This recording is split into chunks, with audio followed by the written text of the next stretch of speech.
Eu queria chamar o nosso irmão Zé Balroado para poder ler então a carta que nós temos estado a estudar.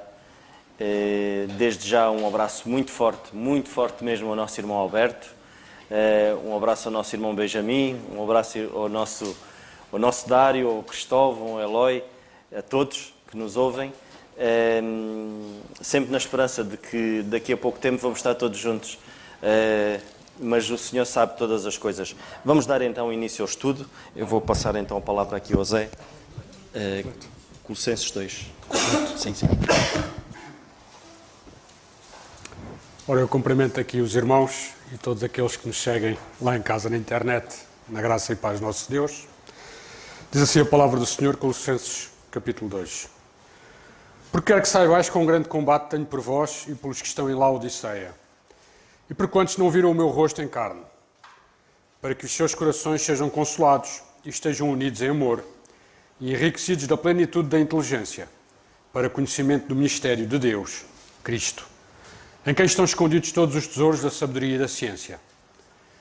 E digo isto para que ninguém vos engane com palavras persuasivas, porque ainda que esteja ausente quanto ao corpo, contudo, em espírito, estou convosco, regozijando-me e vendo a vossa ordem e a firmeza da vossa fé em Cristo. Como, pois, recebeste o Senhor Jesus Cristo, assim também andai nele, arraigados e sobreedificados nele e confirmados na fé, assim como fostes ensinados, abundando em ação de graças, tendo cuidado para que ninguém vos faça presa sua, por meio de filosofias e vãs subtilezas, segundo a tradição dos homens, segundo os rudimentos do mundo, e não segundo Cristo. Porque nele habita, corporalmente, toda a plenitude da divindade, e estáis perfeitos nele, que é a cabeça de todo o principado e potestade, no qual também estáis circuncidados, com a circuncisão não feita por mão, no despojo do corpo da carne, a circuncisão de Cristo. Sepultados com ele no batismo, nele também ressuscitaste pela fé, no poder de Deus, que o ressuscitou dos mortos. E quando vós estáveis mortos nos pecados e na incircuncisão da vossa carne, vos vivificou, juntamente com ele, perdoando-vos todas as ofensas, havendo riscado a cédula que era contra nós, nas suas ordenanças, a qual de alguma maneira nos era contrária, e a tirou do meio de nós, cravando-a na cruz. E despojando os principados e potestades, os expôs publicamente e deles triunfou em si mesmo. Portanto, ninguém vos julgue pelo comer, ou pelo beber, ou por causa dos dias de festa, ou da lua nova, ou dos sábados, que são sombras das coisas futuras, mas o corpo é de Cristo. Ninguém vos domina seu belo prazer, com pretexto de humildade e culto dos anjos, metendo-se em coisas que não viu, estando de balde inchado na sua carnal compreensão, e não ligado à cabeça, da qual todo o corpo, provido e organizado pelas juntas e ligaduras, vai crescendo em aumento de Deus. Se, pois, estáis mortos com Cristo, quanto aos rudimentos do mundo, porque vos carregam ainda de ordenanças, como se vivesseis no mundo, tais como não toques, não proves, não manuseis, as quais coisas todas perecem pelo uso, segundo os preceitos e doutrinas dos homens, as quais têm, na verdade, alguma aparência de sabedoria, em devoção voluntária, humildade e em disciplina do corpo, mas não são de valor algum, senão para a satisfação da carne. Assim diz a palavra do Senhor. Amém. Alberto, e ouvir daquilo, ele vai falar também sobre o capítulo 2 e versículo 1 e vai referir-se à importância deste combate, particularmente da oração. Ele vai dar os pensamentos que vocês vão ouvir. Um problema técnico impediu-nos da gente ouvir já a intervenção dele, mas eu gostava de falar naquilo que vou falar depois dele falar, mas vou falar antes, não tem outro remédio. E o que eu vou dizer é o seguinte: portanto, quando aqui a Bíblia diz: quero que saibais com grande combate tenho por vós, como nós já vimos até em 2 estudos anteriores, o combate tem a ver com a oração. Não é só a oração, mas tem a ver com a oração. E particularmente, a palavra combate aparece aqui na carta aos Colossenses, no capítulo 4, mais à frente, quando fala de Epáfras, que combatia pelos crentes nas suas orações. E de facto a oração é muito importante neste combate. E eu gostava de chamar a vossa atenção para isto.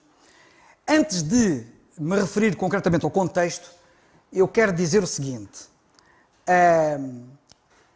As orações conseguem mais, muitas vezes, do que as nossas ações. E às vezes nós queremos agir e o que nós precisamos é de orar. E mesmo as ações que são consequentes e que são eficazes, elas têm que estar banhadas em oração.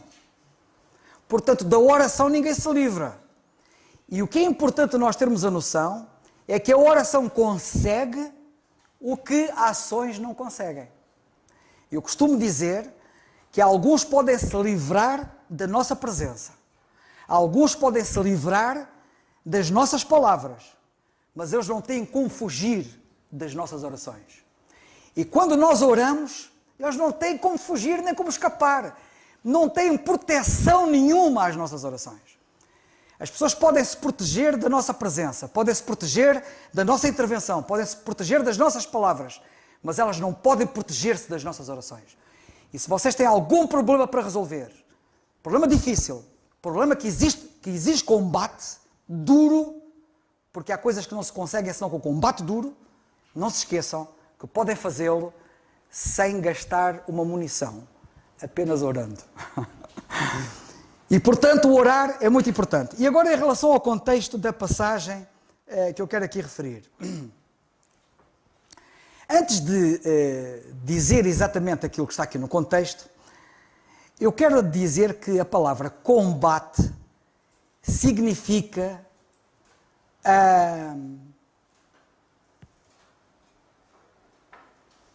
escrevi uma coisa que nem eu sei o que é que escrevi.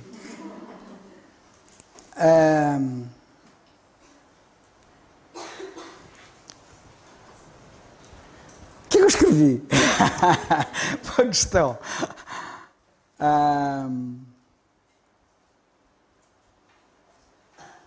Olha, não faz mal. É uma palavra que falta, mas sabem que uma palavra às vezes é muito importante, se ela falta. Mas o que eu escrevi, a ideia é que combate é uma ação de exército ou de armada. E o que eu quero chamar a vossa atenção é que quando o apóstolo está aqui a dizer que teve um grande combate, nós estamos aqui perante exércitos. Ok? Tomem bem atenção a isto. E há uma coisa muito importante a termos em conta, que é como é que um crente sozinho, com o Senhor, pode enfrentar exércitos. Se vocês virem o contexto da passagem, ele diz, isto começa atrás no capítulo 1, na parte final, mas vamos recordar porque é importante. Ele diz que foi feito ministro, no versículo 25, desta presente dispensação da graça de Deus, que lhe foi dada, não é? A ele, e que ele classifica no versículo 26 como sendo um mistério, algo que na carta aos Efésios ele também desenvolveu e explicou bem, que a dispensação da graça de Deus é um mistério, que esteve oculto, etc. Que Deus quer fazer conhecer as riquezas da glória deste mistério, mas há exércitos que estão dispostos para impedir que isto aconteça. E depois ele diz no capítulo 2 e versículo 1, porque quero que saibais, com um grande combate, notem, singular, como é que ele sozinho está a combater contra exércitos. Tenho por vós, pelos que estão em Laodiceia, por quantos não viram o meu rosto em carne, mas ele combatia para quê? Para que os seus corações sejam consolados, estejam unidos em amor, versículo 2, e enriquecidos da plenitude da inteligência, para conhecimento do mistério de Deus. Para conhecimento da dispensação atual, que é a dispensação da graça de Deus. Porque, infelizmente, muitos são ignorantes acerca da dispensação da graça de Deus. E ele combatia. E aqui a oração tem um papel muito importante.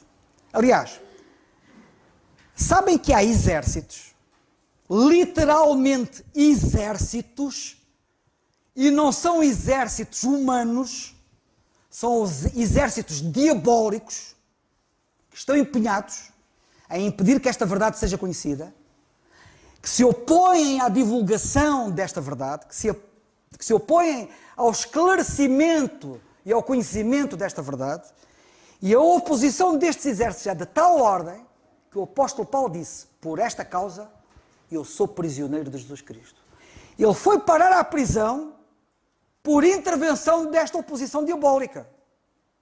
Evidentemente que nós sabemos que Deus das fraquezas faz-nos tirar forças. E que apesar de ele estar na prisão, as cartas prisionais chegaram até nós. O diabo pensa que consegue, mas não consegue. E um com Deus pode mais do que uma multidão. E o apóstolo estava sozinho neste combate. E na prisão. Venham espreitar comigo na carta aos Efésios, no capítulo 6, para vocês se situarem no espírito do que é que ele está a falar. Diz ele assim no capítulo 6, e tomem atenção, que isto é muito importante. No capítulo 6, vocês vão de reparar que ele diz no versículo 12, lembram-se do combate? Eu tenho um grande combate. Querem ver o combate que ele aqui refere e que também é nosso e que nós também temos que combater? Diz ele no versículo 12, porque não temos que lutar ou combater contra a carne e o sangue, mas sim contra os principados, contra as potestades, contra os príncipes das trevas deste século, contra as hostes espirituais da maldade nos lugares celestiais. Notem, hostes quer dizer exércitos. Contra exércitos espirituais da maldade nos lugares celestiais. Portanto, diz ele, tomem toda a armadura que está aqui. Peguem nesta armadura completa, que eu agora não vou ler o que está aqui, por aqui abaixo. Mas quero retomar o versículo 18, que depois de ele falar daquela armadura para este combate, que nós temos que combater também, diz ele assim, orando em todo o tempo. E cá está o combate, a oração, faz parte deste combate. O combate que ele combatia orando, o combate que Epáfras combatia orando, o combate que todos nós devemos combater orando. E diz ele assim, orando em todo o tempo, com toda a oração e súplica no Espírito, e vigiando nisto com toda a perseverança e súplica por todos os santos. E por mim, orando por mim. Sabem porquê? Para que me seja dada, no abrir da minha boca, a palavra com confiança, para fazer notório o mistério do Evangelho.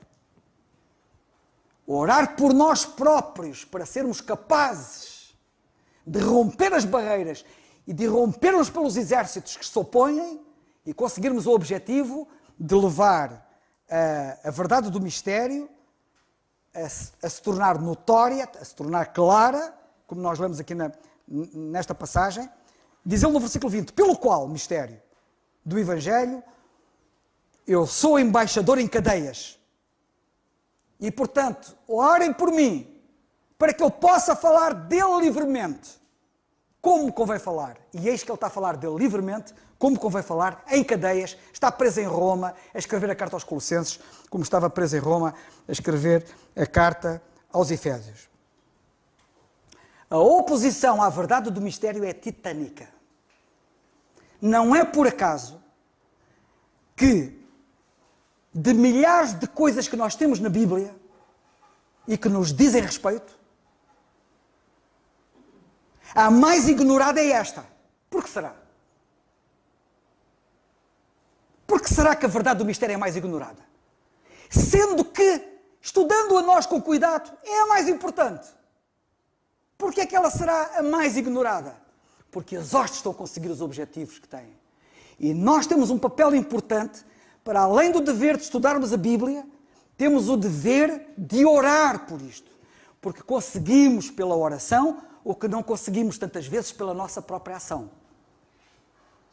E isto é muito importante. E que Deus nos ajude, porque isto é muito importante. Eu há dias, foi ontem, que me chamaram a atenção para alguém que na internet estava lá a escrever, e não sei o quê, alguém que terá escrito qualquer coisa, dizendo que porque é que há entendimentos diferentes acerca de coisas da Bíblia e não sei o quê. E depois alguém vinha dizer assim, isso é por causa de não darem lugar ao Espírito, porque o Espírito é que revela todas as coisas, se estivermos alinhados com o Espírito, é tudo claro. Isso é uma falácia total.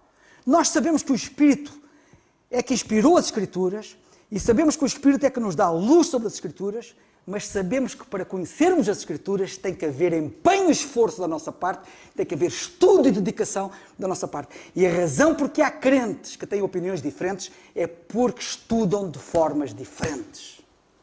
E ambos têm o Espírito Santo. A questão não está no Espírito. Está no empenho e na dedicação, no estudo. Porque a Bíblia diz continuamente, estuda a palavra. Não sejas um embreiro que tenhas que te envergonhar, não sabendo manejar a palavra da verdade. E tens que estudar a palavra para que isso aconteça. E este assunto parece-me um assunto, de facto, importante.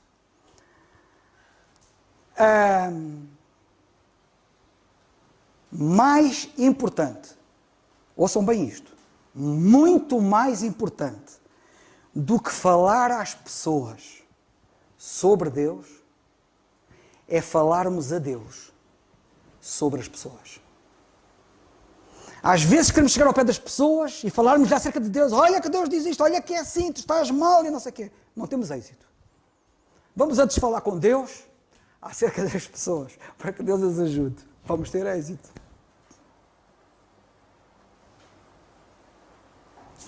E nesta matéria em particular, temos que ser exímios. Que Deus nos ajude. Eu agora gostava de dar mais 2 pensamentos, vou procurar ser o mais breve possível, que são os seguintes. O capítulo 2, versículo 1 diz assim, porque quer que saibais. Não acham que é estranho o apóstolo falar nesta maneira? Eu quero que saibais que eu tenho um grande combate por vós. Sabe o que é que a Bíblia diz? Ele noutra altura disse assim, não é aprovado quem a si mesmo se louva, mas sim aquele a quem o Senhor o louva. Então ele está aqui a louvar-se a si próprio, a dizer que tem um grande combate por eles. Compreendem o que eu quero dizer? Ele está aqui a dizer, quero que saibais, ouviram bem? Eu quero que vocês saibam que eu oro por vós. E vocês dizem assim, foge, este indivíduo é um convencido. Está-se ali a exaltar, está ali a dizer que é um guerreiro de oração. Compreendem o que eu quero dizer? Há passagens na Bíblia que dizem assim, o Senhor Jesus Cristo um dia disse, o que a si mesmo se exalta será humilhado, o que a si mesmo se humilha será exaltado. O próprio apóstolo Paulo, escrevendo aos Filipenses, na carta anterior que nós já estudamos recentemente, dizia isto, nada façais por vanglória, mas por humildade. E ele disse aos Coríntios, isto que acabei de dizer no capítulo 10, versículo 18, não é provado quem a si mesmo se louva, mas sim aquele a quem o Senhor o louva. João 7,18 diz outra coisa curiosa. Sabem o que é que diz? Diz assim, quem fala de si mesmo busca a sua própria glória. Esta aqui é demais. Então o apóstolo está aqui a falar de si mesmo, a dizer que ora por eles. Ele não estará a buscar a sua própria glória? É uma boa questão, não é? Mas nem tudo o que parece é. E não é errado falarmos de nós mesmos, das nossas experiências, se o objetivo não formos nós, mas eles.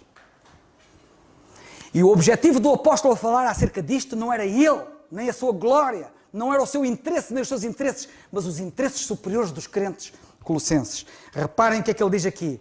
Ele diz, quero que saibais, não é? Que eu oro.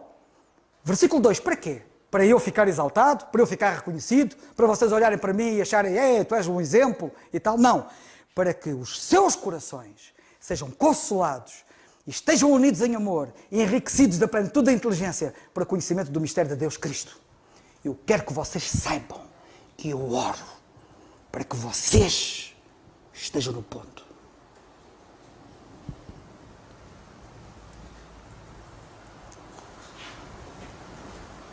Eu muita coisa podia dizer acerca disto, mas esta parte parece-me que é importante. O importante é a finalidade do que se diz, e a finalidade, como eu disse, era para o benefício deles e não de Paulo. Para os seus corações serem consolados, e enriquecidos e unidos, etc.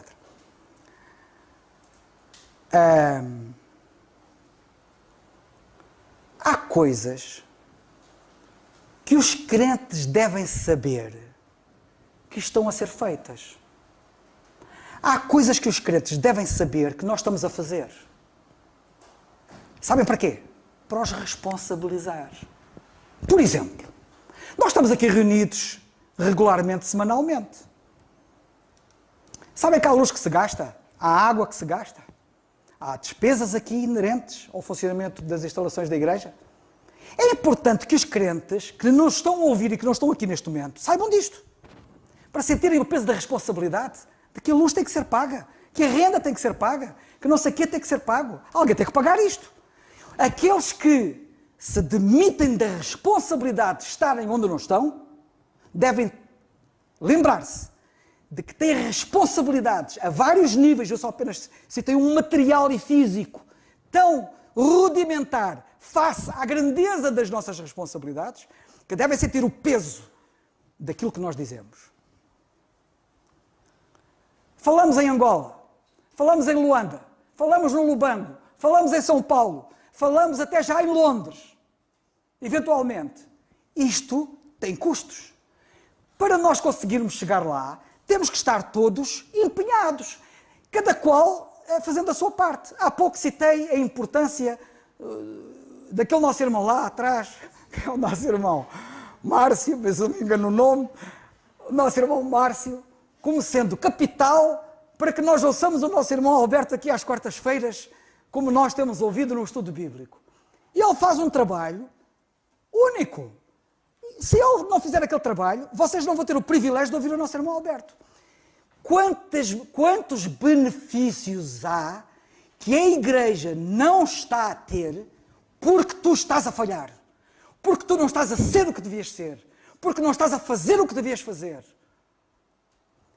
Saberem estes crentes que o apóstolo Paulo orava por eles desta maneira e combatia por eles, devia pô-los a tremer quando alguém fosse tentado a fazer ou dizer qualquer coisa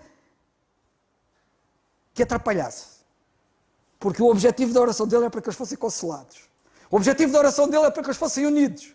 Se houvesse qualquer ameaça à união dos crentes, se é para Paulo não orar por nós estarmos unidos, isto é intimida, no bom sentido. Intimida no bom sentido. Ele combatia para que as pessoas conhecessem a verdade do mistério, não é? Para que fossem enriquecidas da plenitude da inteligência, plenitude.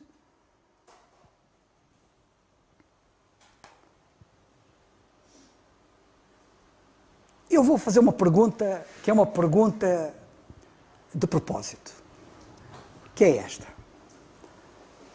Se eu não conseguir a plenitude da inteligência para conhecimento do mistério de Deus, Cristo,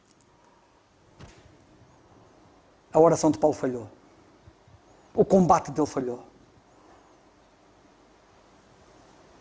E se o combate dele falhar, tu tens que sentir, mas sentir bem pesado, que a culpa é tua. Contribuíste para isso. Tens que sentir e sentir bem pesado, que em vez de estares ao lado dele no combate, estás a lutar contra ele e contra o objetivo dele, que era conseguir exatamente isto. Estou a perceber, eu nem sei como é que é de falar para vocês perceberem, mas eu tenho que pôr a coisa como ela é, para que vocês possam perceber. Por último não, penúltimo, vou já acabar. Se calhar é por último, já nem sei, também não estou preocupado. Quero que saibais, certo? Está arrematado. Porquê é que ele disse que quer que saibais? E podíamos falar muito mais, se calhar alguns têm mais pensamentos acerca disto. Outra coisa que ele disse é quão grande combate. Grande. Ouçam bem. Grande combate. Não é um combate pequeno. Não é uma escaramuça. Não é uma guerrilha. Não é uma guerrinha. É um combate. É um combate grande. Grande. Sabem o que é um combate grande? É uma guerra nuclear. É uma guerra nuclear. Uma guerra-chave. O apóstolo Paulo, tudo o que ele faz é à grande. É inconcebível para mim que um crente viva uma vida pequena, miúda, mesquinha, insignificante. Para o crente, tudo é grande, porque ele tem um grande Deus. E ele falava aos Tessalonicenses da sua grande estima por eles. Quando ele combate pelos Colossenses, ele não pode fazer um combate pequeno, é um combate grande. Quando ele tem estima pelos crentes da Tessalónica, ele tem uma estima grande, não uma estima pequena. Quando ele fala aos Colossenses, no capítulo 4, versículo 13, visto que estamos cá, e podem espreitar, no 4:13 ele diz: porque eu lhe dou testemunho de que tem grande, Epáfras, tem grande zelo por vós. Não é, ele é zeloso, ele zela, e ele vai cuidando, as coisas não vão falhando. Grande zelo. Nós precisamos de homens da estirpe de Paulo. Nós precisamos de homens da estirpe de Epáfras. Homens que fazem grande, porque são grandes homens. O Senhor é um grande Deus. E nós não podemos fazer coisas pequenas para um grande Deus. E os crentes são muito grandes para Deus. E nós temos que fazer coisas grandes para eles. Grande estima, grande zelo. Quando ele escreve aos Tessalonicenses, ele diz: tenho grande desejo de ver o vosso rosto. Não é? Pá, eu até gostava de vos ver, se for possível. Tenho grande desejo. Pá, eu olho para aqueles irmãos lá em Angola, aqueles jovens que nos estão a ver, se calhar, provavelmente. Nós temos um grande desejo de ter convosco. Eu escrevi umas linhas ao Cristóvão esta semana, falando-lhes da dificuldade que nós temos, ou estamos a ter, para lá irmos, no tempo em que estávamos a pensar ir agora no fim do ano. Eu, o nosso irmão Nando e o Jorge, e citei-lhes o exemplo do apóstolo Paulo. Escrevi ao Cristóvão e citei-lhes o exemplo do apóstolo Paulo, que por diversas vezes foi impedido de ir e fazer aquilo que queria. Não no tempo certo, não no tempo que queria, e por vezes o Senhor faz assim. Às vezes a gente parece-nos que é assim, e o Senhor não é assim. De qualquer das maneiras, e independentemente da gente conseguir ir aí ou não, eu quero que vocês saibam que eu e o Nando, e o Jorge, que não está aqui, mas tem o mesmo sentimento, temos um grande desejo de ir ter convosco. Porque não podem ser coisas pequenas. Tem que ser mesmo a grande, e é grande pela graça de Deus. Escrevendo aos Coríntios, na segunda carta, no capítulo 7, versículo 12, ele diz que tinha um grande cuidado por aqueles crentes. Nós não podemos ter um cuidado pequeno uns pelos outros, temos de ter um grande cuidado. E quando ele escreve aos Coríntios, ele diz também que em relação a eles tinha uma grande ousadia. E nós temos que ser ousados, e a ousadia não pode ser pequena. Podíamos falar de mais coisas acerca disto. Mas no fundo, quando eu me detive aqui, no grande combate, e nas coisas grandes que se espera de grandes homens, isto significa, por outras palavras, aquilo que eu muitas vezes chamei e chamo crentes com sinal mais. Infelizmente há crentes com sinal menos. Olha, Nando, esta é para ti. É para ti. É para ti só por causa disto, porque tu ainda há dias falaste nisto no estudo, sabes que eu ouvi o teu estudo na quarta-feira passada. Eu não estive cá, mas eu ouvi o estudo. Nós devemos ser crentes com sinal mais. Infelizmente há crentes com sinal menos. E esta é para o Nando, porque há crentes sem sinal. O que é muito mau. São os mornos. Não é? Falaste em águas quentes e frias e os mornos. E Laodiceia. Eu estou a falar tudo com atenção. Mas o que eu quero dizer é que nós temos que, de facto, ser crentes com sinal mais. Será por acaso que nós lemos na Bíblia que os crentes que os crentes de Bereia eram mais nobres do que os de Tessalónica? Eram crentes com sinal mais. Os crentes de Tessalónica, se vocês forem ver os crentes de Tessalónica, eram bons crentes. Tessalónica, a igreja de Tessalónica, é até das igrejas mais fantásticas que existe. Mas os de Bereia eram crentes com sinal mais. Os apóstolos não eram fantásticos? Ou você há uma coisa a dizer contra eles? Mas o apóstolo Paulo, se eles não sei o quê, eu ainda mais. Sinal mais. Crentes com sinal mais. Os de Bereia eram mais nobres.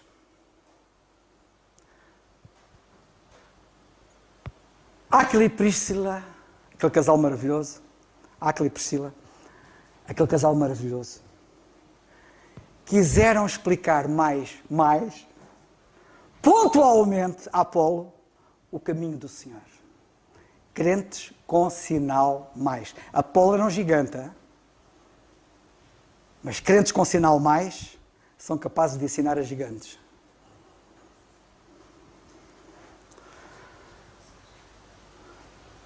O que é que a Bíblia diz a nosso respeito, todos nós? Não diz que nós somos mais do que vencedores. O Senhor quer que nós tenhamos sinal mais. Ele deu-nos um sinal mais. Temos que fazer jus ao sinal mais que Ele nos deu. Quando Paulo escreve na segunda carta aos Coríntios, no capítulo 9, e fala sobre finanças, capítulo 8, 9 e 10, o objetivo dele, os olhos dele estavam nas regiões além. E sabem o que é que ele diz? Queria ganhar ainda mais. Eu já tinha... Olha, eu digo-vos uma coisa, o apóstolo Paulo podia ter chegado a um ponto assim, fechava a loja, entre aspas, fechava a loja, assim, agora vou descansar, já fiz muito. Não. Crentes com sinal mais não se reformam. Crentes com sinal mais não param. Crentes com sinal mais não descansam. Crentes com sinal mais querem ganhar ainda mais.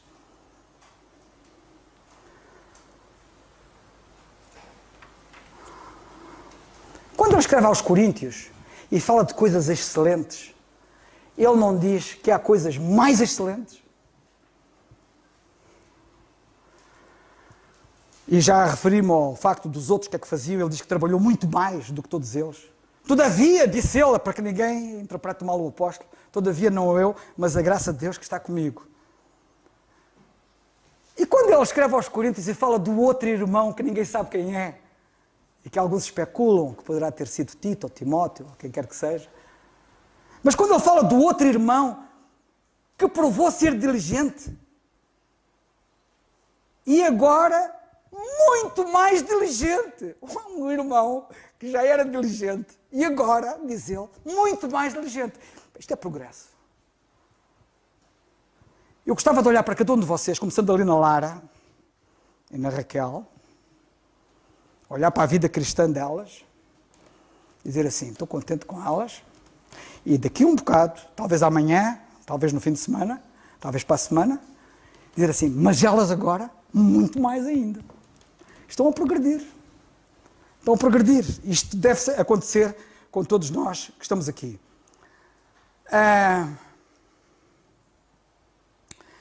Quando ele escreve aos Coríntios, ele diz, amando-vos cada vez mais. Ele era um crente com um sinal mais tão forte que ele disse que os amava cada vez mais, mas notem o quadro. Aqui o Nando gosta de mim. Eu gosto do Nando.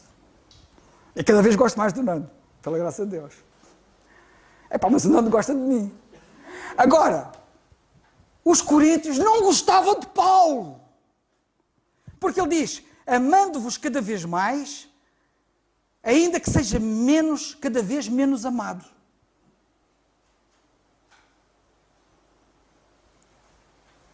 O meu receio é que hajam crentes com sinal cada vez menos.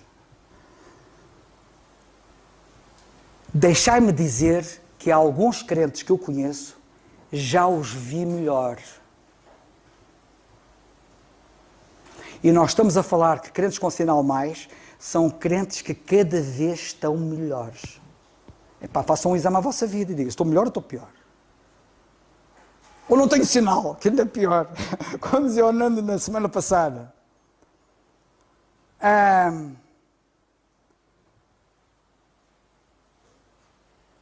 E Paulo escreve aos Filipenses e diz-lhes a eles para que o vosso amor abunde cada vez mais.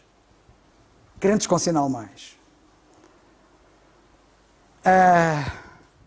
Quando ele escreve aos Tessalonicenses, ele diz assim, de que maneira convém andar e agradar a Deus? Se a gente quiser saber como é que convém andar e agradar a Deus,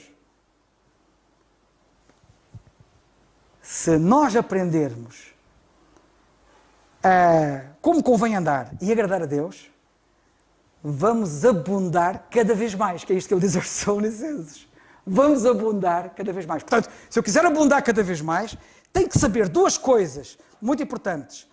A maneira como convém andar e agradar a Deus.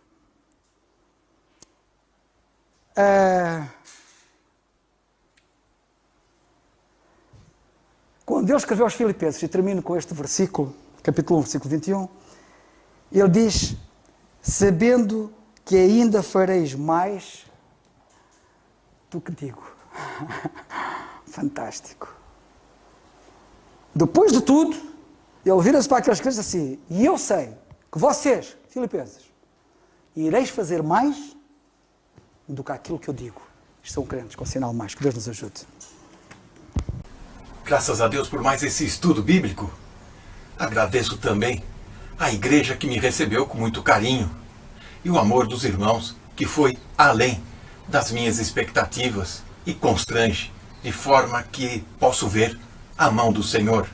Colossenses capítulo 2 agora, no verso 1, a primeira parte diz assim: porque quero que saibais quão grande combate tenho por vós e pelos que estão em Laodiceia, e por quantos não viram o meu rosto em carne.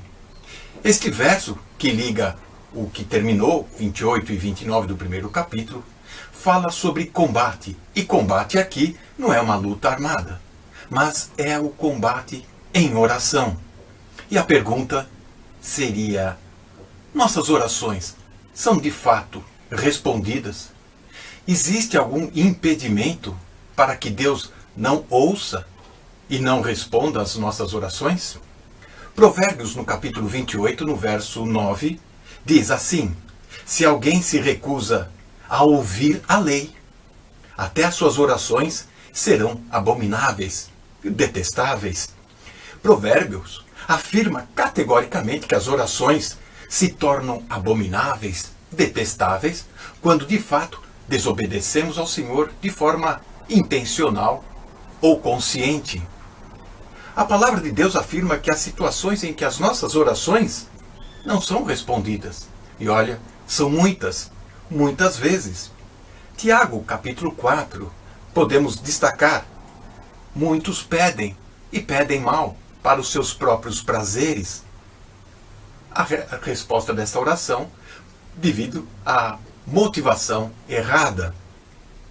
Mas você deve estar pensando: puxa, mas Deus, de uma forma misericordiosa, responde a descrentes, responde até a pecadores. Sim, o povo de Nínive, em Jonas capítulo 3, clamou ao Senhor e Deus impediu a destruição daquela nação. Nós temos Agar, em Gênesis 21, 14 em diante, que clamou pela vida do seu filho. E Deus, com sua longanimidade e misericórdia, alcançou aquela vida, abençoando de forma estupenda. 1 Reis, capítulo 21, no verso 17 e diante, nós vamos encontrar o rei Acabe, um rei mau, que quando recebeu a profecia de Elias, falando de uma tragédia que acometeria sobre a sua família, Elias clamou e Deus adiou aquela tragédia para outra geração, para que Acabe não presenciasse aquele desastre. E também temos a mulher Ciro-Fenícia, em Marcos 7, no verso 24 em diante, quando o Senhor chegou em Tiro, na região de Sidom. Essa mulher clamou pela sua filha que estava endemoniada. Jesus respondeu e atendeu aquele apelo. Agora, se eu acalentar no meu coração a iniquidade, o pecado, o Senhor não me ouvirá, diz o Salmo 66, no verso 18. E aqui está uma advertência a quem é crente, e não ao descrente, e não ao pagão, que muitas vezes clama a Deus no desespero e Deus atende. Mas o crente muitas vezes tem a sua oração impedida, porque acalenta no seu coração, atende à iniquidade, o pecado. Por incrível que pareça, um outro grande impedimento é a nossa incredulidade. Muitas vezes oramos, mas apenas num exercício religioso, como se fosse uma reza. Repetimos palavras mas não estamos crendo que de fato Deus pode responder. Sim, Deus responde com sim, com não e muitas vezes com espere. Outro impedimento à oração para terminarmos esta meditação. Primeira carta de Paulo aos Coríntios, no capítulo 4, no verso 6 em diante. A falta de vontade é um impedimento à oração. O orgulho também é um impedimento à oração. Vamos encontrar também em Tiago, capítulo 4, que fala da cobiça, e a cobiça também é um impedimento à oração. Salmo 32 pede-nos santidade. Sem santidade ninguém verá a Deus, muito menos terá suas respostas de oração. E Filipenses, no capítulo 4, no verso 6, Paulo diz para não andarmos inquietos por coisa alguma. A inquietação também é um impedimento. Gostaria de encorajar os irmãos a consultar o site da igreja, iqc.pt, e procurar Crises de Valores, Oração, do irmão Amadeu Cardoso. Ele traz um estudo muito profundo falando sobre a oração. Que as nossas orações possam ser respondidas. Que Deus nos abençoe. E eu vou-vos confessar uma coisa, eu vou partilhar convosco uma situação que aconteceu no IJC. O nosso irmão Carlos dá-me a permissão, a gente ainda não falou, no fim se calhar vai-me bater. Quando estávamos lá e durante a semana, isto a propósito da oração, e eu cada vez mais, e a minha oração é que o Senhor use estes servos dele, porque são servos nas mãos do Senhor, assim como o nosso irmão Alberto, o nosso irmão Carlos e outros mais, para que a sua boca nunca se feche. Pelo contrário, e agora então eu vou contar a passagem que aconteceu no JC. Durante a semana, como é óbvio, nós muitas das vezes juntamos-nos para alinhar alguns pontos, porque acontecem algumas situações e nós juntamos, a organização em si, juntamos e falamos acerca de algumas coisas pontuais. E uma das coisas que estava a acontecer é que no nosso entusiasmo durante a semana, com os temas que eram postos nas mesas redondas, os mais velhos, eu, o Carlos, e a gente falava e intervia, e muitas das vezes os jovens não tinham tempo para poder falar, porque a gente já estava com a bala na culatra e já a disparar. E então estávamos numa dessas mesas a debater, numa dessas reuniões a debater como é que haveríamos de proceder na próxima mesa redonda. O que é certo é que depois no fim, eu nunca mais me vou esquecer, mas eu dou graças a Deus que o Senhor esqueceu-se e acho que a nossa oração é mesmo para que o Senhor continue a usar o nosso irmão Carlos. E ele orava, e quando ele orava para que o Senhor o calasse. E eu acho que a nossa oração não deve ser essa, né? Para que o Senhor nos use e não para que o Senhor nos cale. Mas eu dou graças a Deus para que o Senhor possa continuar a usar estes irmãos e o nosso irmão Alberto, nós agora ouvimos da parte dele. Mas ainda a propósito, muito rapidamente, do China. Não disseste, mas foi importante chegarmos a essa conclusão e retificarmos. Sim. Não, exatamente. E o que é certo é que depois, como o IJC e o nome é esse mesmo, é para jovens, e é importante nós podermos também conhecer as suas necessidades e as dúvidas que têm, e o tema entretanto foi lançado e nós calamos-nos e eles, o que é certo é que a última mesa redonda, se não me engano foi sexta-feira, eles falaram, a pergunta foi lançada, nós recuamos, demos um passo atrás e eles começaram a falar, ou seja, surtiu o seu efeito, mas naquela altura específica, naquele sítio pontual, mas é muito importante nós orarmos objetivamente em relação a alguns assuntos. Ainda muito rapidamente, quando o nosso irmão Carlos falava acerca dos sinais nos sinais mais, nunca nos esqueçamos, sinal de telemóvel, se nós descermos, perdemos sinal, se nós subirmos, o sinal vai aumentando. E isso faz-me lembrar em Angola, quando os telemóveis surgiram lá e eu queria às vezes falar com a Wanda, eu tinha que subir a um ponto mais alto para poder ter maior índice de rede, ou seja, tinha que ter sinais mais, quanto mais nós subimos. Quanto mais nos chegarmos a Deus, o nosso sinal será mais. Quanto mais nos afastarmos, quanto mais descermos, será menos. Que o Senhor nos ajude. Vamos ficar de pé, irmãos, e vamos terminar. Vocês gravaram isto, não? Vamos então terminar com a oração. Pai amado, nós queremos te dar graças, Pai, porque estes sinais mais é pela tua graça. Não é mérito nosso, nada é nosso, mas simplesmente pela tua graça. Toda a honra e toda a glória a ti, Senhor. Te damos graças cada vez mais por aquilo que tu tens feito na tua obra e em especial aqui na Igreja em Quinta do Conde. Te damos graças por cada filho teu. Te damos graças por aqueles, Pai, que estão a atravessar momentos difíceis. Damos-te graças porque certamente estarás a fazer algo de grande neles, Senhor. Te agradecemos por todos eles. Te damos graças, Pai, pelos vários ministérios, Pai. Te damos graças também por aquilo que ainda tens preparado na tua obra. E te damos graças porque és tu que sustentas a obra, Pai. A nossa meta, Pai, o nosso foco é em ti, porque não há coisa mais preciosa do que confiar em ti, Pai. E não nos homens, Pai. Confiamos em ti e queremos entregar as nossas vidas nas tuas mãos, mais uma vez, te rogando e te agradecendo pelo estudo da tua palavra, te agradecendo por estes momentos preciosos que temos contigo, de conversar contigo, de falar contigo, Pai, de te agradecer. E é com gratidão que vamos perante ti, agradecer-te também pelo nosso irmão Alberto, por aquilo que tens feito nele, continuando-te a rogar pela sua família, pelo ministério que tens preparado para ele ali, Pai. Dá-lhe forças, dá-lhe ânimo, Pai, assim como outros irmãos que têm o desejo de te servir na sinceridade dos seus corações, Pai, nunca fugindo à verdade, Pai. Te agradecemos mais uma vez, porque é bom estar ao teu lado, Senhor, recebendo as tuas ordens para este combate, Pai, pelo bom combate que é, no nome do teu Filho, nosso Senhor Jesus Cristo. Amém. O culto está terminado, irmãos.